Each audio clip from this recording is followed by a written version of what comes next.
श्वास एक रहस्य, ये यात्रा को आगे बढ़ा रहे हम। आज हम भाग 3 का अध्याय 8 जानने वाले हैं, जिसका नाम है जीवनी शक्ति और स्वास्थ्य। रोग शरीर में नहीं, ऊर्जा में जन्म लेते हैं। श्रोताओं, स्वास्थ्य शरीर की अवस्था नहीं, ऊर्जा की गुणवत्ता है। आधुनिक विज्ञान कहता है रोग शरीर में होता है। योग तंत्र कहता है रोग पहले ऊर्जा शरीर में जन्म लेता है, फिर धीरे धीरे शरीर तक उतरता है। जब जब व्यक्ति का प्राण कमजोर होता है, तब थोड़ी सी हवा भी सर्दी बन जाती है। जब प्राण प्रबल है, तब बड़ी से बड़ी परिस्थिति में भी रोग को शरीर में प्रवेश नहीं करने देती।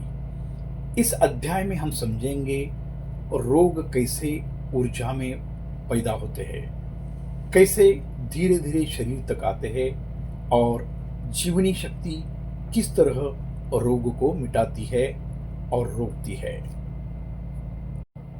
श्रोताओं, प्रथम समझना पड़ेगा रोग कैसे जन्म लेते हैं। इसे हम सूक्ष्म शरीर का विज्ञान कहते हैं।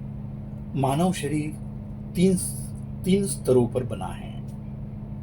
प्रथम स्तर है जो दिखता है, वह है स्थूल शरीर, जिसे फिजिकल बॉडी कहते हैं।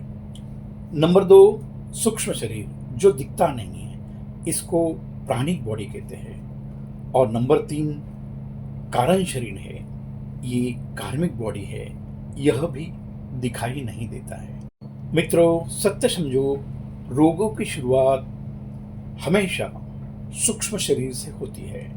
यह प्रक्रिया 4 चरणों में होती है। इस प्रक्रिया का प्रथम चरण को जानेंगे, जिसे ऊर्जा अवरोध कहते हैं, जिसे प्राणिक ब्लॉकेजेस कहते हैं। गलत श्वास, नकारात्मक भावना, तनाव, इसके कारण नाड़ियों में रुकावट। इसका दूसरा चरण है प्राण का असंतुलन। प्रवाह कम हो जाता है, कोशिकाओं तक ऊर्जा नहीं पहुंचती। नंबर 3 ओरा का पतन होता है। ओरा कमजोर हो गया तो रोग के लिए ऊर्जा का दरवाजा खुल जाता है। और चौथा चरण है रोग शरीर में उतरता है। अब वह blood pressures, diabetes, thyroid, acidity, skin problem, heart issues के रूप में प्रकट होता है। मित्रों, आज हम जानेंगे सबसे महत्वपूर्ण कौन सी भावनाएं कौन से रोग को पैदा करती है। भावना मतलब रोग का वास्तविक बीज है। क्रोध, गैस्ट्रिक समस्या, जिसके कारण बीपी, लिवर इश्यूज होते हैं। दूसरी भावना है भय। भय के कारण सर्दी होती है, सर्दी के कारण फोबिया होता है और फोबिया के कारण अस्थमा होता है। तीसरी भावना है दुख, जिसे हृदय रोग होता है और फेफड़ों की कमजोरी होती है। अगला है अपराध बोध, जिसे गिल्ट कहते हैं। इससे किडनी प्रॉब्लम हो जाती है। इसके बाद की जो भावना है ईर्ष्या और असुरक्षा। इसके कारण हार्मोन इनबैलेंस हो जाते हैं। पीसीओडी और पीसीओएस जैसी बीमारी जन्म लेती है। अंत में तनाव और चिंता के कारण डाइजेशन कोलैप्स होता है, एसिडिटी बढ़ती है, एसोमिनिया हो जाता है, थायराइड के इशू हो जाते हैं। रोग कभी अचानक नहीं आते, वे भीतर की ऊर्जा का गति का परिणाम होते हैं। अभी हमने भावनाओं के कारण कैसे रोग उत्पन्न होते ये जाना है। अभी जानते हैं चक्र और रोगों का सीधा क्या संबंध है। हर चक्र के अवरुद्ध होने पर विशिष्ट रोग उत्पन्न होते हैं। जैसे मूलाधार चक्र में अवरोध आता है, इसके कारण फेयर आता है, एंजाइटी आता है, जॉइंट पेन है, फटीग है।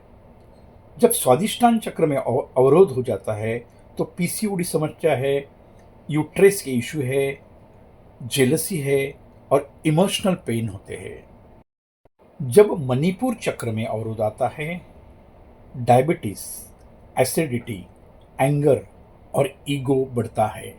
जब अनहत चक्र में अवरोध पैदा होता है, बीपी, हार्ट इशू, ग्रिप, बेटेरल उन्स पैदा होते हैं। विशुद्धि चक्र में जब अवरोध पैदा होता है, उससे प्रथम थायराइड होता है और कम्युनिकेशंस के इशू हो जाते हैं। अभी जानते हैं आज्ञा चक्र में अवरोध होने से कौन सी बीमारी आती है। आज्ञा चक्र में अवरोध होने से माइग्रेन, स्ट्रेस और कंफ्यूजन खड़ा हो जाता है। अंत में सहस्रार चक्र के अवरोध के कारण ही हमें डिप्रेशन, लॉस ऑफ पर्पस मतलब जीवन का पर्पस का नुकसान होता है। श्रोताओ, यह ज्ञान आपके स्वास्थ्य की एक दिव्य ब्लूप्रिंट है।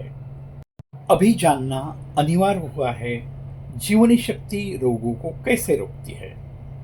जीवनी शक्ति का अर्थ है प्राण अधिक चक्र अधिक ओरा अधिक श्वास का पूर्ण संतुलन। यह 4 पूर्ण संतुलन है, यह 4 कार्य करती है।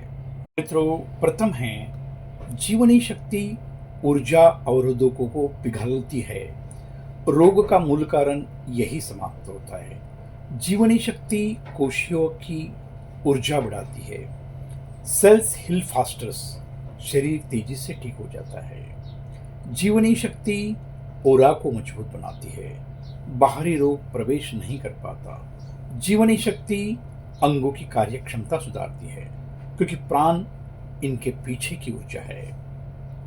जीवनी शक्ति कौन से अभ्यास से रोग को जन्म लेने से पहले खत्म कर देती है, यह अध्याय का स्वर्ण खंड है।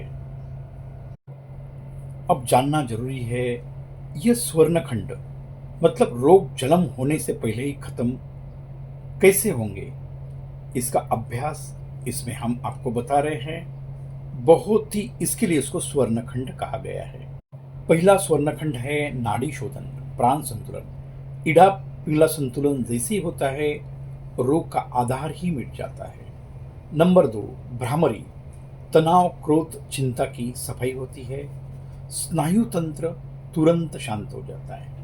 नंबर 3, ऊंचाई से थायराइड, बीपी, माइंड अलाइनमेंट, ऊर्जा की अग्नि सक्रिय होती है। नंबर 4, सूर्य प्राण, वाइटलिटी बूस्ट होती है। रोग प्रतिरोधक क्षमता तेज होती है। नंबर 5, पेट श्वास से डाइजेशन सुधार जाता है। 90% एसिडिटी, गैस, स्ट्रेस दूर हो जाता है। नंबर 6, ध्यान, एक चक्र की अलाइनमेंट होती है, ऊर्जा केंद्र खुलते हैं, हीलिंग गहरी होती है। नंबर 7, मौन, मौन मतलब ओरा एक्सपांशन, ओरा 5 से 7 गुना बढ़ता है। उसके लिए हमेशा मौन में रहने का प्रयास करें। नंबर 8 है भावनात्मक शुद्धि, क्षमा, अधिक प्रेम, अधिक कृतज्ञता। इससे अभामंडल हल्का और तेजस्वी हो जाता है। मित्रों, अब ये कुछ बातें समझते हैं तो एक समझना तो साहजिक है, स्वास्थ्य वास्तव में क्या है। हम योग का दृष्टिकोण समझते। योग 4 प्रकार का स्वास्थ्य मानता है। शारीरिक स्वास्थ्य, जब शरीर हल्का, फुर्तीला और दर्द मुक्त होता है, इसे शरीर स्वास्थ्य कहते हैं। दूसरा है मानसिक स्वास्थ्य, जब मन शांत, संतुलित और स्पष्ट होता है, इसे मानसिक स्वास्थ्य कहते हैं। नंबर 3, भावनात्मक स्वास्थ्य, जब भावना भारी नहीं करती बल्कि ऊर्जा बढ़ाती है। नंबर 4, आध्यात्मिक स्वास्थ्य, जब व्यक्ति मौन, प्रेम और संतोष से भरा हो। इन चारों का निर्माण ही जीवनी शक्ति है। मित्रों, यह अध्याय का अंतिम सत्य बताने जा रहा हूं। रोगों का नाश दवा से नहीं, ऊर्जा से होता है। दवा शरीर को ठीक करती है, परंतु ऊर्जा को नहीं। प्राण शरीर और मन दोनों को ठीक करता है और रोग को जड़ से काट देता है।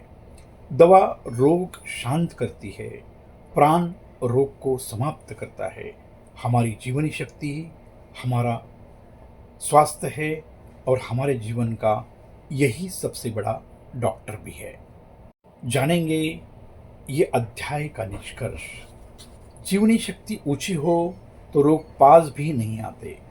रोग शरीर पर हमला नहीं करते, ये ऊर्जा के कमजोर स्थानों पर हमला करते हैं। इसलिए यदि जीवनी शक्ति ऊंची, शुद्ध और तेजस्वी हो, रोग आते ही नहीं। आए तो टिकते नहीं, टिके तो जड़ नहीं पकड़ते, जड़ पकड़े तो दवा नहीं, ऊर्जा उन्हें मिटाती है। स्वस्थ शरीर वह नहीं जो दवा से चलता है, स्वस्थ वो है जिसका प्राण तेजस्वी है। जो साधक अपनी ऊर्जा को समझ लेता है, वह स्वास्थ्य का मालिक बन जाता है। मित्रों, आज यहाँ तक ही। स्वस्थ रहे, मस्त रहे, आपका दिन